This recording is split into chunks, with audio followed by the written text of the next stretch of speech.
le Qashqai e-Power de Nissan propose une transition différente entre moteur à combustion et conduite électrique. C'est une combinaison intéressante, une voiture électrique toujours alimentée par l'essence. Il lui faut une hybride. Nous analysons ici la version réactualisée et réingénierée de ce modèle et allons vous dire l'essentiel à savoir sur cette voiture d'une façon unique. C'est un groupe motopropulseur fascinant, largement modifié par Nissan lors de cette mise à jour. Nous allons commencer par les éléments qui n'ont pas changé. Avec une capacité de 2,1 kWh, la batterie est environ 2 fois plus grande que celle d'une hybride classique. Et elle s'est rechargée par un petit moteur essence turbo, 3 cylindres à compression variable de 1,5 litres qui n'entraîne jamais directement les roues. La propulsion est assurée par un seul moteur monté sur l'essieu avant, qui développe désormais 201 chevaux en mode sport, contre 188 chevaux auparavant. C'est suffisant pour propulser le Qashqai e-Power de 0 à 100 km/h en 7,6 secondes jusqu'à une vitesse maximale de 169 km/h. Il est peu probable que vous remarquiez cette augmentation de puissance, même si vous étiez déjà bien familier avec un précédent Qashqai e-Power. Mais vous pourriez bien remarquer les améliorations en termes de raffinement que Nissan affirme avoir apportées grâce à ce groupe motopropulseur e-Power réétudié. La marque affirme que le bruit dans l'habitacle a été réduit jusqu'à 5,6 décibels. Comme avant, le système e-Power fonctionne uniquement avec une transmission automatique, mais il est plus fluide que certaines boîtes CVT d'hybride grâce à la fonction Linear Tune, reliant la vitesse moteur à celle du véhicule. Nissan a également intégré sa technologie iPedal, qui augmente la régénération d'énergie lorsque vous relâchez l'accélérateur. Cela ne ralentit pas la voiture autant que sur les modèles 100% électriques Leaf et Ariya, mais en conduite normale, vous utiliserez bien moins la pédale de frein. Passons aux chiffres.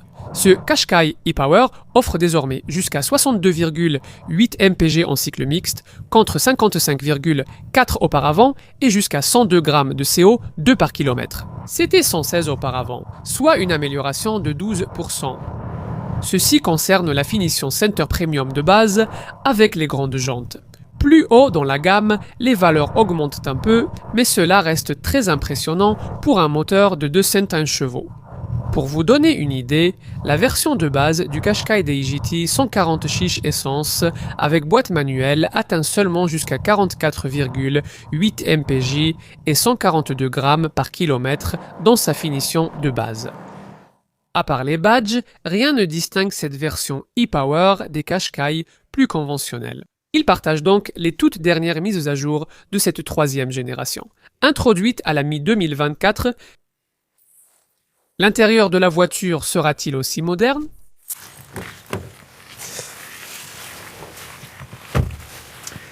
Eh bien, la mise à jour de 2024 n'a pas autant modifié le design de l'habitacle que l'apparence extérieure et, comme auparavant, il y a très peu de différence entre cette variante e-Power et un Qashqai à moteur plus conventionnel.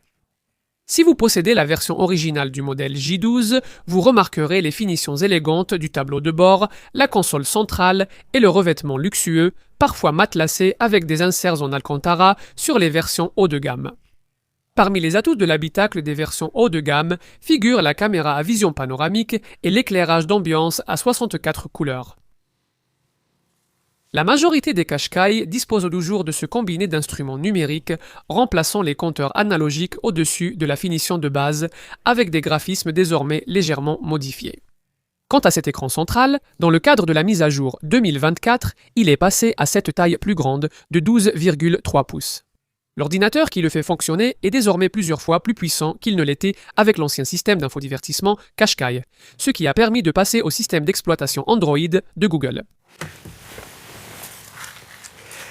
Jetons un coup d'œil à l'arrière.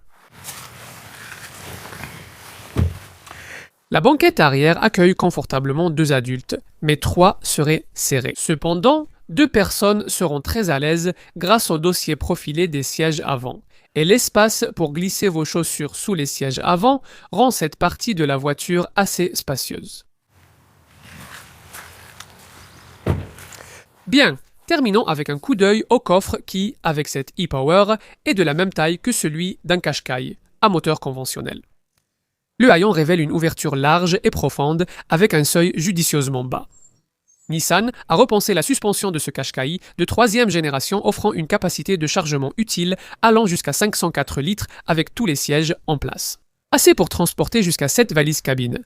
Il convient toutefois de préciser que ce chiffre diminue à mesure que l'on monte en gamme. Les versions N-Connector et Tecna, choisies par de nombreux clients, n'offrent que 479 litres et la finition haut de gamme Techno Plus, pénalisée par la nécessité d'accueillir un système audio Bose amélioré, voit ce chiffre tomber à seulement 455 litres. Pour le prix demandé par Nissan, vous pourriez avoir un hybride rechargeable à fiscalité plus avantageuse. Mais après avoir examiné le concept e-Power, vous pourriez trouver ce Qashqai particulièrement ingénieux. Il remplit la mission de l'éco-conduite bien mieux que l'un de ses modèles, surtout dans cette version améliorée. C'est toujours un véhicule électrique, mais il vous offre toujours la flexibilité de l'autonomie grâce au moteur thermique. Cela a un coût, mais nous comprenons que vous le voyez comme un investissement valable.